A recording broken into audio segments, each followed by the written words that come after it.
So now I'll make the presentation, and my presentation will be on the GINUSEUM and the exhibitions in GINUSEUM and the experience-based exhibition that is collected and exhibited by the Incheon Community Media Center. And I would like to especially focus on the interactivity.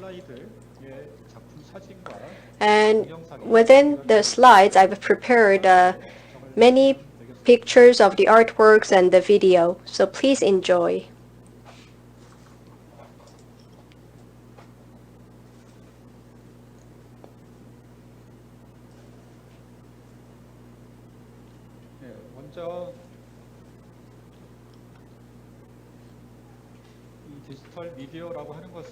So when we talk about digital media in our everyday life and in education, it's like it has become essential.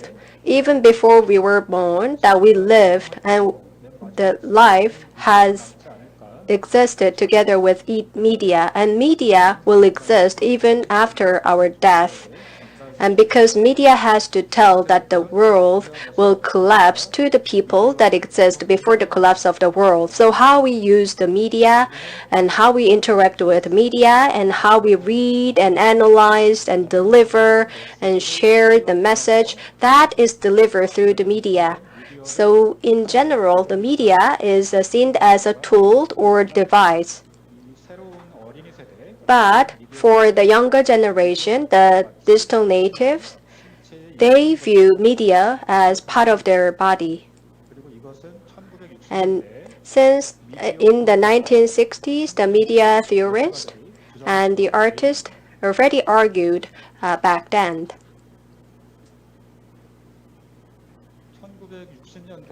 In the 1960s, in the field of arts, media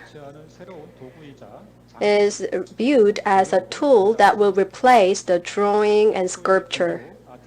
The first video artist, Baek Nam-jun, the media artist, the TV and video, he used the TV and video to make the interactive art. So beyond mass media, the TV and video were turned into an individualized and artistic media art exhibition. And after this artist, the Baek Nam-jun, there was many different avant-garde artists who have expanded the genre and the scope of arts. And some graphic engineers and artists tried something new. So there was the emergence of digital art. And since then, the artist had to learn the computer technology, so that was the mood back then. So the digital photo, digital drawing, digital music, digital animation, and digital film. So all the areas of art will be covered by the digital media. So in the field of arts, the digital technology will be used in a non-linear way. In the 1990s, very fastly, it has been integrated and affected all the different elements of art, and it has been turned into an interactive art. So through the interactive art, that artwork interacts with the viewers directly. So the viewers, they're not viewing and enjoying and appreciating the artwork. So with the interactive artwork and exhibitions, the viewers participate and become an experiencer of the artworks. So interactive artwork allow the viewers to touch and move along and even dance along with the exhibition. And what you're seeing is the My Artwork, and it's for the media sensibility exhibition. I enable these children viewers to have a mirror effect with this exhibition, this work. And as you can see from the video, they catch that there is a delay in the mirror effect, and they make a line like this, and they make a delay of the movements and repeat their movements to interact with this artwork. And I didn't intend to intend for the viewers to do like that. But these children figure out and create the new kind of interaction and play while enjoying this work. Through media sensibility that we had as first exhibition and at the Gyeongin National University of Education, and I invited the well-known media artist in Korea to deal with and to select the major work that can interact mostly with the viewers. And AI, the machine learning technologies are also used for these artworks.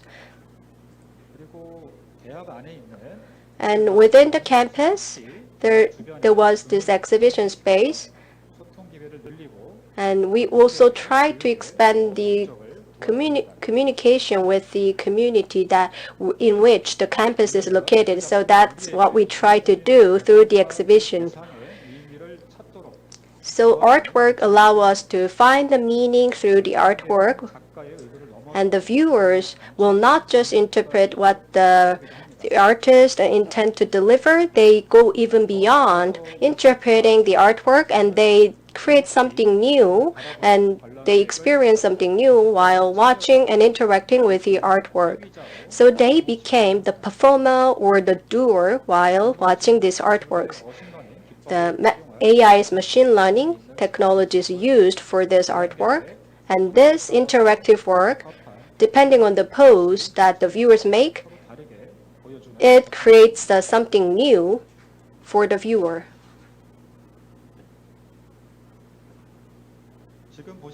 And what you're seeing is the scene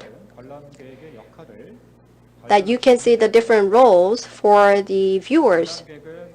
The viewers, they can become the observer and the spectator, performer, participant, and they can even become an operator. So that role creates the interaction, and depending on what kind of opportunities are given, they can have a different interaction with the artwork. And as mentioned by Lisa Covin, so the activity theory was mentioned, and Darsgaard and Quiffoot analyzed the type of roles in the art exhibition.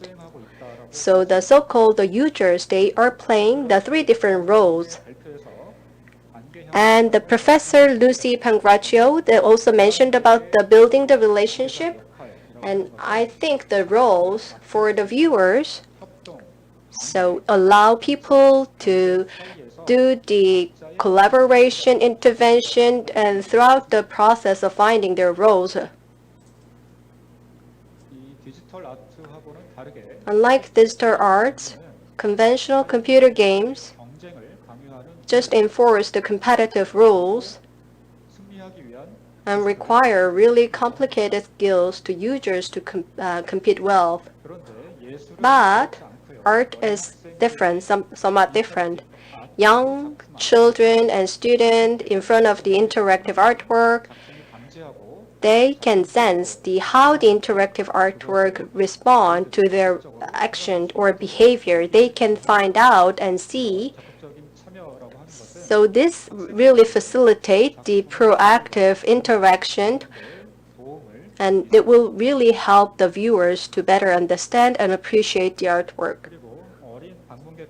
And younger generation viewers, they really take pleasure in interacting with the artworks because they want to break out from the tedious tradition in the museum where they have to just watch the artworks. And after the exhibitions, then they can also do some kind of artwork creation, the experience workshops.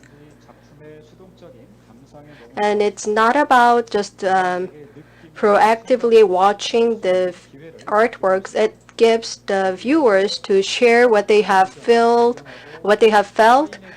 and giving a chance to them to share the different response and different feelings that they had while watching and interacting with the artworks. And the viewers, they're wondering how artists develop their distinctive artwork. And during the exhibition, we have invited the 4 artists to the workshop, and they hosted this workshop to unveil the techniques that they use for creating these artworks. And we allowed them to exhibit their own artworks.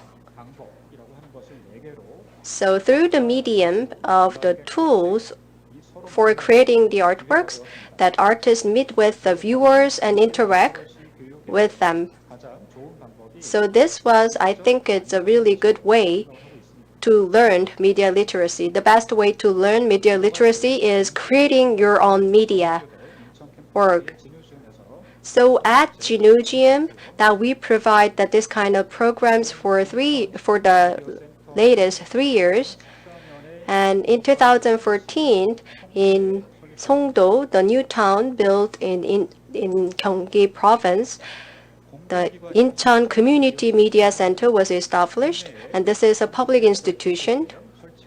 And this media center is established in 8 different areas in Korea, and they are providing the many different programs to the residents. And in Incheon, they're creating the new contents and creating the biographic and applying the special effects and the one media, the video production.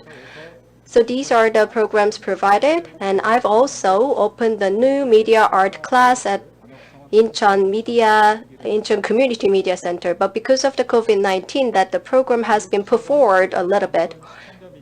So at Incheon Media Community Center, there was an experience zone on the 3rd floor for the visitors. And you can see that it's a really spacious, and the visitors can experience the many different artworks exhibited there. And first, that there is the small-sized TV studio, and there is 2 characters beloved by children. And at the radio studio, the DJ, they can try being a reporter or the DJ, or in front of the blue screen, they can use the chromography to try to become a weather forecaster there. And augmented reality and virtual reality experience is also available there. And they can use the smart pad to experience this VR.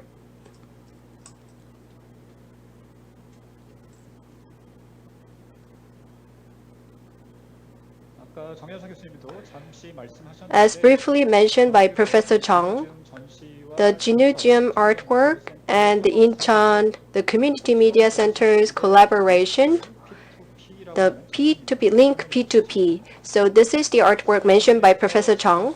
So on the screen that you see the small dots are moving and creating these lines. And I first installed this at the Gyeongin National University of Education, and the user network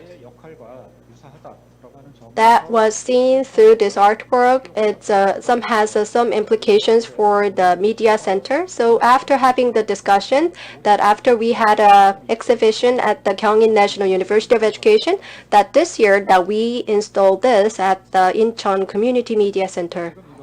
And what you're seeing on this slide is the artwork that was installed at GINUSEUM. So digital artwork, it's about interacting with the residents in the community and giving them a new, fresh perspective for the digital works, and they can enjoy the joy of interacting with the artwork. And digital art,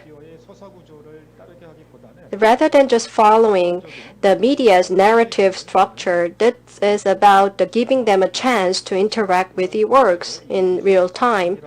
And the artworks in general, it's about raising a philosophical questions that we can see in our everyday life. So it's working as a mechanism that allows us to think about what could be the philosophical question that we can answer through these artworks. So digital artwork is unlike our traditional the tools that it gives us a new way for the future. And what I would like to suggest is this. Young students and other institutions that nowadays they are teaching the coding to children and students. And their goal is about creating the game or like creating a simple app. But instead, rather than creating the game, how about we suggest that creating the interactive artwork for children who are learning coding? So I think we need a shift in the direction in coding teaching.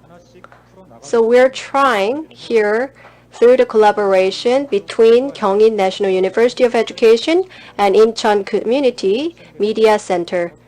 And through such collaboration, I'm sure that there will be the new way created for the students in the community. Due to the time constraints, I have been really fast in making my presentation. Thank you very much for your attention.